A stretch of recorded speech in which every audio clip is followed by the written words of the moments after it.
지난 2016년 8월 한 20대 남성이 집에서 흉기를 휘둘렀습니다. 칼날은 자신의 어머니와 이모에게 향했고 두 사람 모두 결국 숨졌습니다.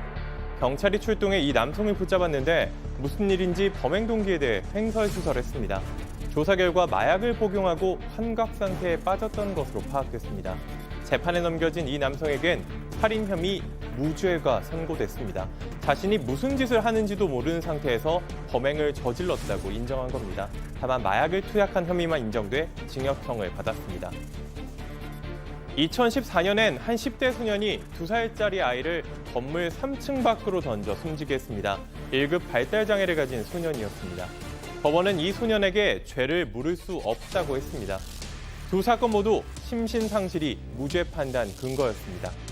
사건 현장 가족 여러분은 많이 들어보셨을 겁니다. 심신상실, 심신미약.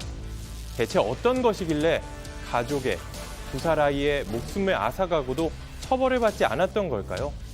오늘 사건 엑스파일의 주제, 제가 꼭 한번 소개해드리고 싶었던 형법상 심신장애에 대해 알아보겠습니다. 야, 이도성 기자가 꼭 한번 소개해드리고 싶었던 거를 왜 오늘 이렇게 소개를 할까요? 아무튼.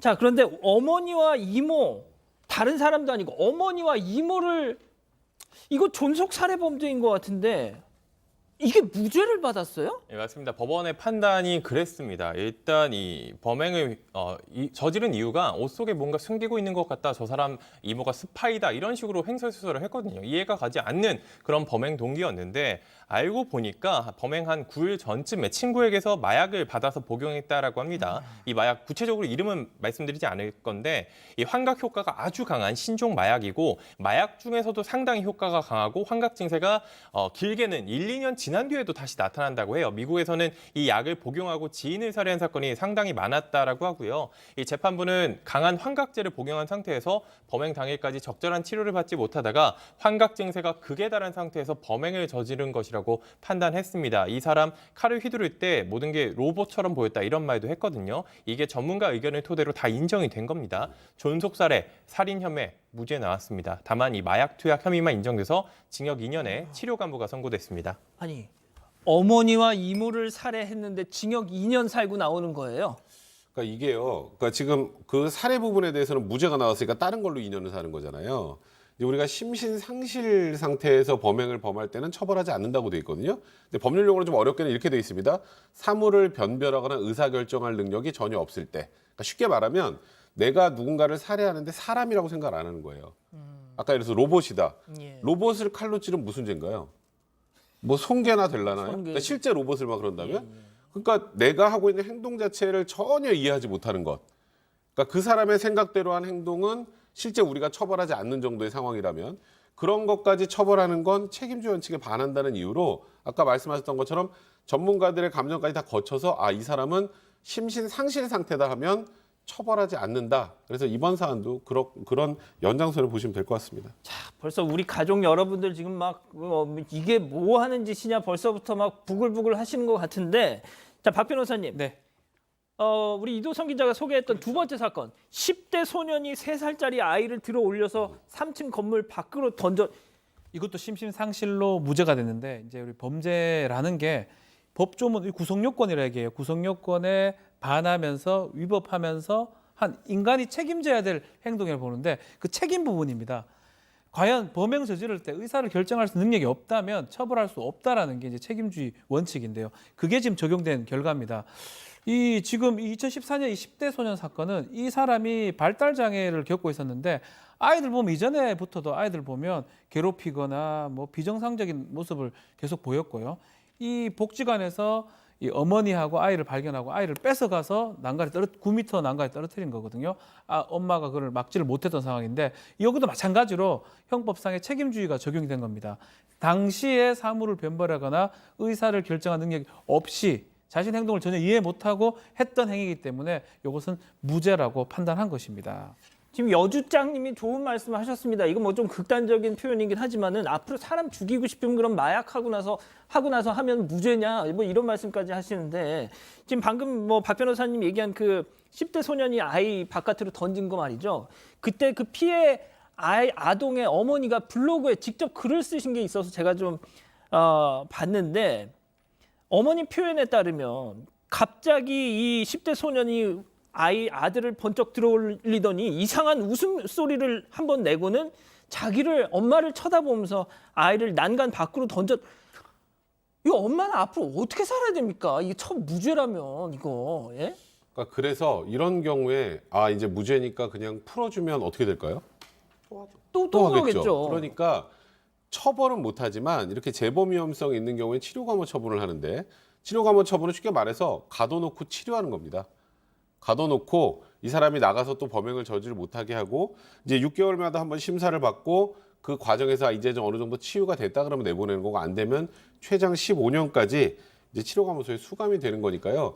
그러니까 처벌을 그러니까 우리가 말하는 일반적 우리가 알고 있는 것처럼 징역이나 이런 것들을 사는 건 아니지만 실질적으로 사회 보호를 위해서 사회와 격리해서 치료하는 방식으로 그 처벌을 사실상 대체하고 있는 상황입니다. 그러니까 말씀은 알겠는데 그렇다고 해서 죽은 사람들이 살아 돌아오는 것도 아니고 어차피 사람 살해한 건 맞는 거고 자 그런데도 처벌이 안 된 것도 맞는 거지 않습니까? 두 가지 측면에서 먼저 말씀을 드릴게요. 그래서 사회적으로 굉장히 범죄를 저지를 수 있는 위험한 사람들은 그 사전에 그분들을 치료하게끔 사전적인 조치가 필요한 것이고 지금 이게 아까 치료감호 15년이라고 말씀 주셨는데 사실 치료감호는 치료될 때까지 있어야죠. 근데 이거 인권적인 문제 때문에 15년으로 제한되어 있었는데 이 부분도 좀 전향적으로 치료될 수 있는 데까지 공주 법무치료 치료를 하는 장소가 좀 확대돼서 이런 어떤 죄범의 위험성 있는 사람들이 사회에 나오지 않을 수 있도록 만들어야 할 뿐만 아니라 가장 중요한 거는 저희들이 아까 제가 그분이 말씀 주신데 마약하고 무조건 사람을 죽이면 죄가 안 되는 거 아니냐 그게 아니라 위험 발생, 내가 사람을 죽이려는 예견을 가지고 자의로 마약을 먹어서 어머님과 아버님을 죽이면 그건 처벌해요. 원인에서 자유로운 행위라 그래서. 그래서 지금 같은 경우에는 그 마약을 하고 난 다음에 워낙 시간적 간격이 있고 그것이 처음부터 부모를 죽이기 위한 예견이 있는 행동이 아니었기 때문에 이게 무죄가 되는 건데 그럼에도 불구하고 결국 형벌이라는 거는 적법행위에 대한 기대 가능성이 있을 때만 가능하다라는 법원칙을 법원이 지켰다. 그렇게 말씀드리겠습니다. 자 그럼 심신미약과 심신상실 쉽게 좀 구분을 좀 해주세요. 심신 상실은 아무것도 몰라야 돼요. 그냥 제가 지금 무슨 말하는 게 아무것도 모르는 사람. 흔히 말해서 천지분간이 안 되면 심신 상실. 그게 아니라 조금 사물의 변별 능력이 떨어지는 사람. 분명히 어느 정도 자기의 의사 능력과 그다음에 사물의 판단 능력이 있는데 그게 조금 못한 사람들을 심신미약이라고 합니다. 자, 이 기자 그러면 심신상실이 확인이 됐다.